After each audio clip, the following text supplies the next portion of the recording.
శ్రీ గురుభ్యో నమః. శ్రీమద్ విరాట్ వీరబ్రహ్మేంద్ర స్వామి నమః. జగద్గురుడు శ్రీమద్ విరాట్ వీరబ్రహ్మేంద్ర స్వామి వారు 1608లో జననం చెంది 1693లో సజీవ సమాధి నిష్ఠాగరిష్ఠులై తపో చరితులుగా తపస్సును ఆచరిస్తూ లోక కళ్యాణం కోసం ఉన్నారు. వారు ఆ రోజుల్లో ముస్లిం రాజుల పరిపాలన కడప నవాబు. అటువంటి సమయంలో హైందవ ధర్మాన్ని నిలబెట్టడం కోసం ఎంతటి మహత్తరమైనటువంటి గట్టి కార్యక్రమం చేశారో చూడండి. లోకమంతా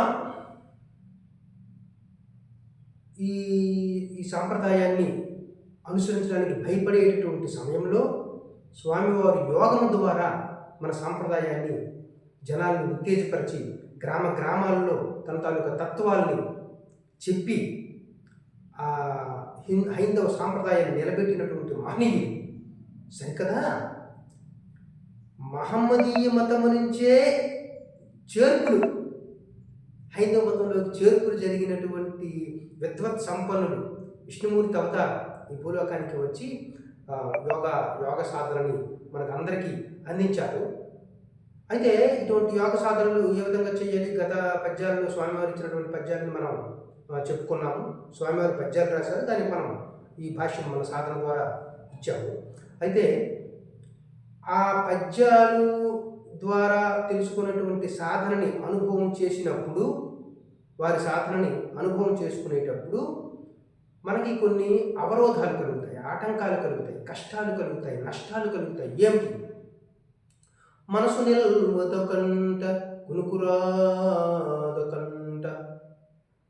తనువులోని మంట. ఈ శరీరం అంతా మంటలతో భగభగమనే మంటలతో తేజస్సు వేడి ఎక్కువ అధికమై తనువులో మంట పుడుతుంది. మనసు నిలబడదు, నిద్ర పట్టదు. ఇటువంటి అనుభవాలు ఆ సాధకుడికి వస్తాయి. అందుచేత అటువంటి సాధన చేసేటప్పుడు ఇటువంటి అవరోధాలు వచ్చేటప్పుడు మీరు భయపడవద్దు. ఎవరైతే ఆ సాధన చేస్తారో సాధకులు కూడా ఉన్నారు, వారి దగ్గర చూసి తెలుసుకొని నేర్చుకొని సాధనని ముందుకు నడిపించాలి. ముందుకు నడిపించేటప్పుడు ఈ షట్చక్ర సాధన ముందుకి జరిపేటప్పుడు ఆ అవరోధాలని అధిగమించేటప్పుడు ఆ చక్రాల్లో ఆరా పెరుగుతుంది.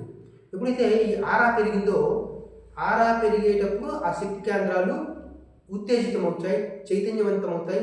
దానికి సంబంధించినటువంటి శక్తి కేంద్రం ఆరోగ్యం పెరుగుతుంది, దాని తాలూకా ఆయుష్ పెరుగుతుంది. అప్పుడు మనిషి ఆరోగ్యంగా ఉంటాడు.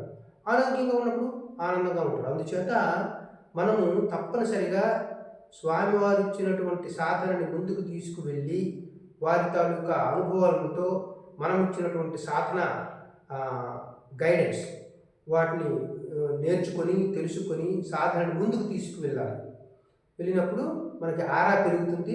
ఆ షట్చక్రాల్లో ఉండేటటువంటి ఆరా పెరిగినప్పుడు ప్రతి చక్రంలో ఉండేటువంటి శక్తి కేంద్రం యాక్టివేషన్ అయ్యి దానికి వైబ్రేషన్ ఎక్కువగా పెరిగి ఆ విడత ఎక్కువ, ఆరా విడత ఎక్కువగా పెరగడం వల్ల మనకి దుష్ట శక్తులు రావు, జయం కలుగుతుంది, సంపూర్ణ ఆరోగ్యం కలుగుతుంది, ఆనందం కలుగుతుంది, సకల సిద్ధులు కలుగుతాయి. ఏదైతే మనం తలస్తామో మన తాలూకా కోరికలు నెరవేరుతాయి. అంచేత తప్పనిసరిగా మనం ఏమీ భయపడద్దు.